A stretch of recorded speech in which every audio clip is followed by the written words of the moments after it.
So today's video should be fairly interesting if you are interested in this kind of stuff. A couple weeks ago, Haley and I did our biggest Whatnot show ever in terms of individual items. It was 252 things, and it was also one of our more profitable shows ever. And I asked people in that Whatnot show and over on our Instagram page if they would be interested in a deep dive into this particular show, like how we planned it, how we executed it during the show, and then the total numbers, like our profitability and cost and everything like that. And the response was overwhelmingly positive. So that's what we're going to be doing in today's video. If this is not your cup of tea, just hit the like button and get the heck out of here. But if you are interested, this should be fun. I'll also mention that we did live stream this Whatnot show to our YouTube channel, and that video is still available to watch. So if you want to see the whole show or any part of the show that we talk about in today's video, I'll have that video linked in the description of the video down below. So first things first, let's quickly talk about what Whatnot is, just in case there's somebody watching this video who doesn't know what we're talking about. So Whatnot is a live auction selling app. We do it on our phone, and I've always compared it to like QVC and eBay mixed together. You go live on camera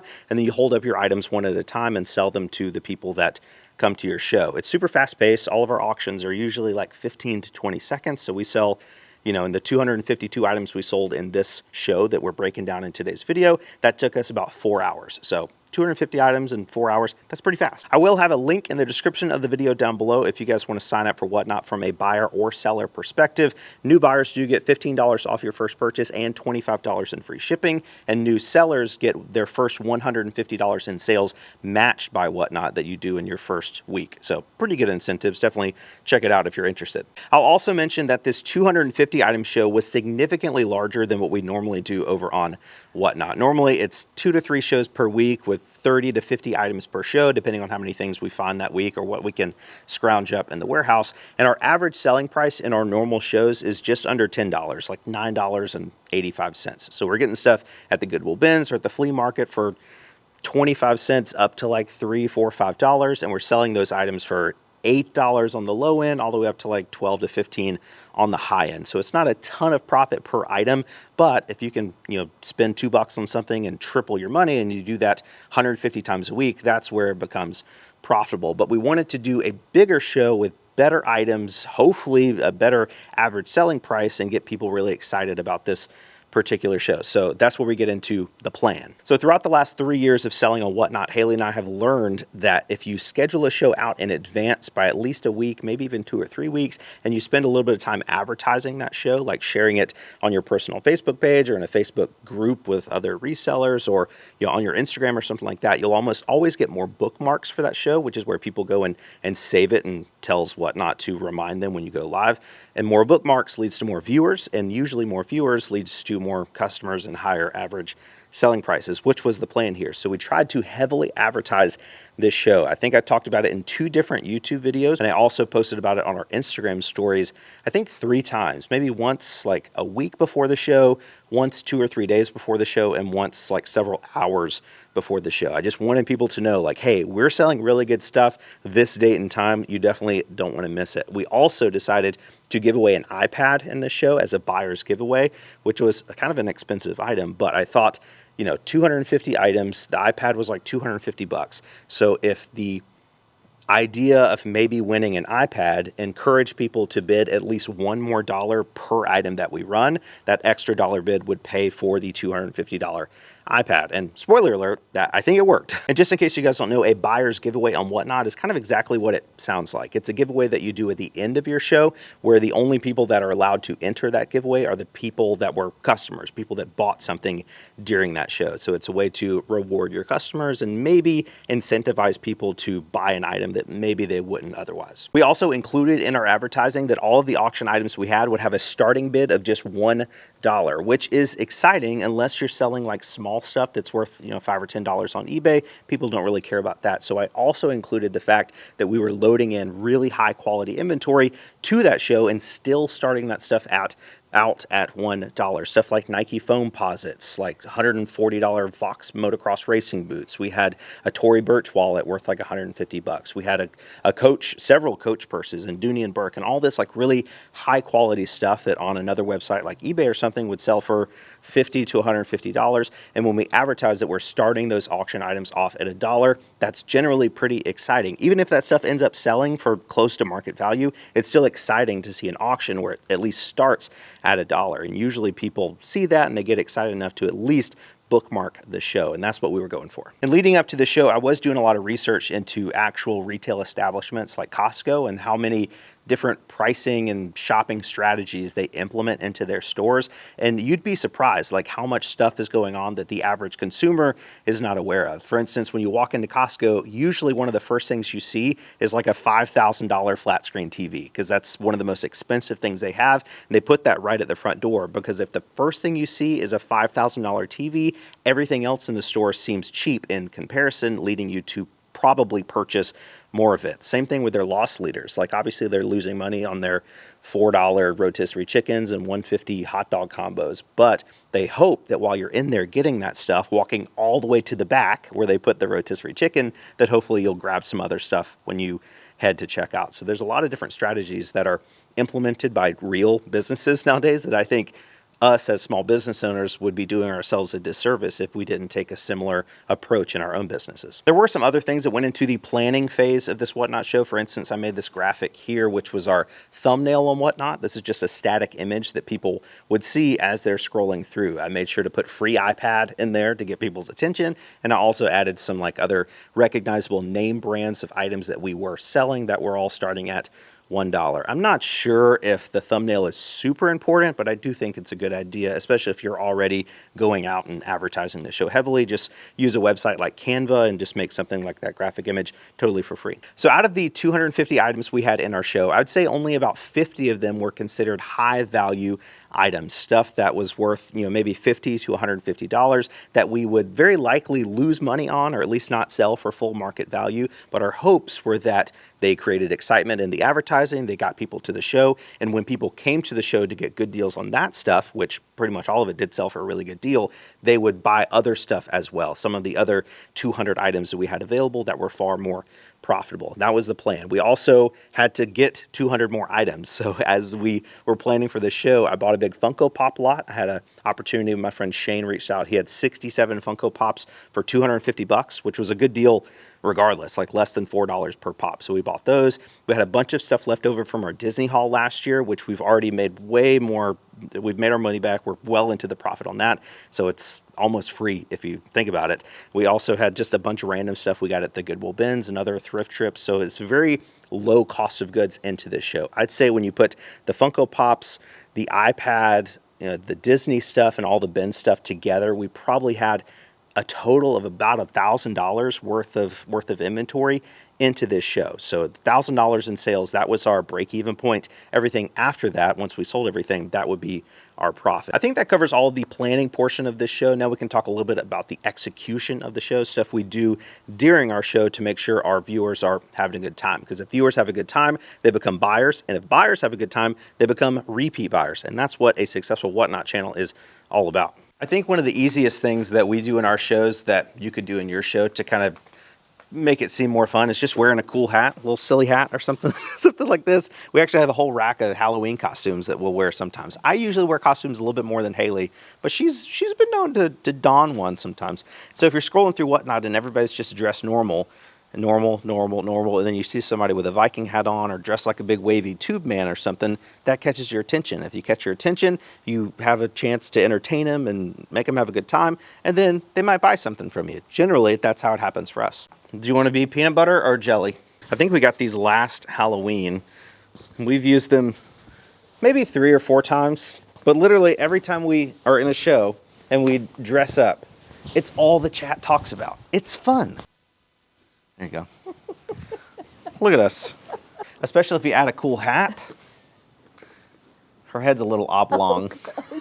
It's more like a cool hat. Look at us. Who wouldn't want to buy an $8 Funko Pop? We also usually play a little bit of music during our shows. Not super loud, because I think loud music is more of a distraction than anything else. But it's also like really difficult to just stand in front of a camera and talk to yourself, especially if you're by yourself, if you don't have a beautiful spouse by your side helping you out.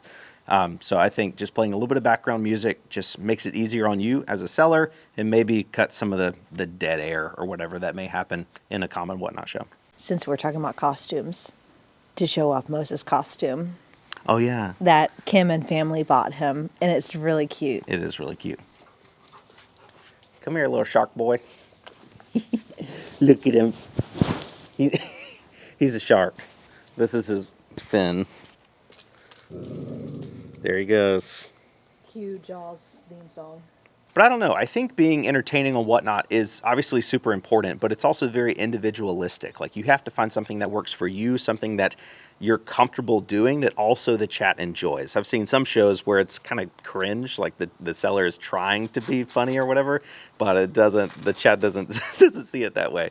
So, play with it a little bit. The only thing you don't want to do is just sit there and don't do anything. Like, even have some music, just do a little dance or something just to make it a little bit more interesting for your buyers. The more fun you have as a seller, generally the more fun your viewers are going to have. And again, if your viewers are having fun, they're going to turn into buyers. And if your buyers have fun, they're going to be repeat buyers. And that's what it's all about. So we talked about the planning. We talked a little bit about the execution. I think I've covered all the bases there. If you guys have any questions about anything that I haven't covered yet in the video, be sure to drop a comment on this video, and I'll be happy to go through and answer any questions you guys have. But now we can talk about the numbers behind the show. So we sold 252 items. It was 250 sold items, sold auction items, and we did 2 giveaways. One giveaway was at the beginning of the show. It was like some Hello Kitty earrings or something, and then the iPad giveaway at the end of the show. So between those 252 items, we had an average order value, an average selling price of $22.42. And if you guys remember at the beginning of the video,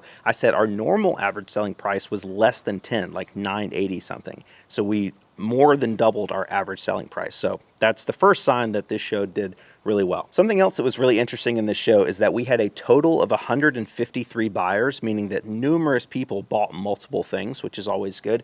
And out of those 153, 49 of them were first-time buyers on Whatnot, meaning they've never bought from us on Whatnot before. So that's always nice when we get new people that come in. I also tried to mention that in the chat several times. I was like, guys, if you're watching right now for the first time, you don't know who we are, we've never seen us on Whatnot, let me know in the chat. And like numerous people, like 12, 15, 20, 25 people were in the chat saying, yeah, first time, this is so fun, I love this, I'm addicted, blah, blah, blah, blah, blah. It's really cool to see that the work we put into the show not only worked for our current buyers, but also got new buyers excited to follow us for future shows. The show duration was 3 hours and 57 minutes, which was slightly more than we thought. Talking with Haley before the show, I was like, I think it's going to take like 2.5, maybe 3 hours. But I talk a lot and whatnot. I do too many impressions.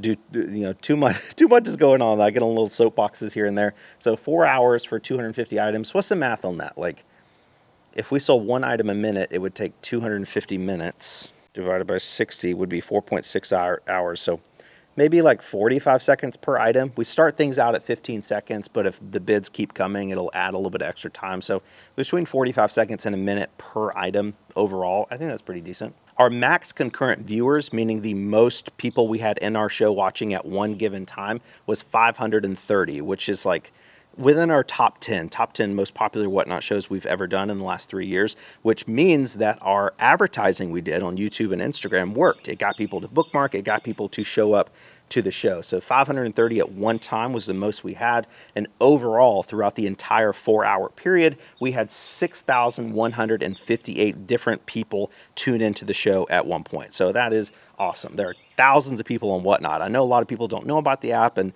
they think it's kind of small, but there are hundreds and hundreds of thousands of people shopping on Whatnot at any given time. This was just in one 4-hour period on a Monday night. So, there's definitely some opportunity there. And now for the number you've all been waiting for, the total sales for this show was $5,651. This was gross sales. So this is before Whatnot fees, before any shipping adjustments or coupon spend with our Whatnot rewards members.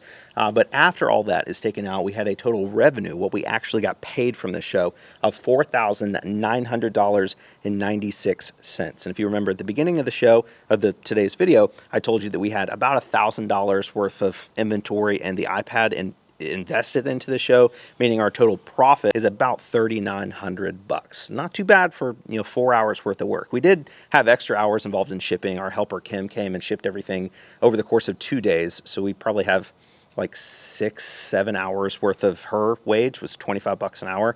So maybe that'll bring our profit down to $37.50 or whatever that is. I think overall the plan played out almost exactly as we thought. Like several things sold for a little bit less than it worth, like the Nike Foamposites and those motocross boots, but then other things sold for way more than they were worth, way more than we could get on eBay.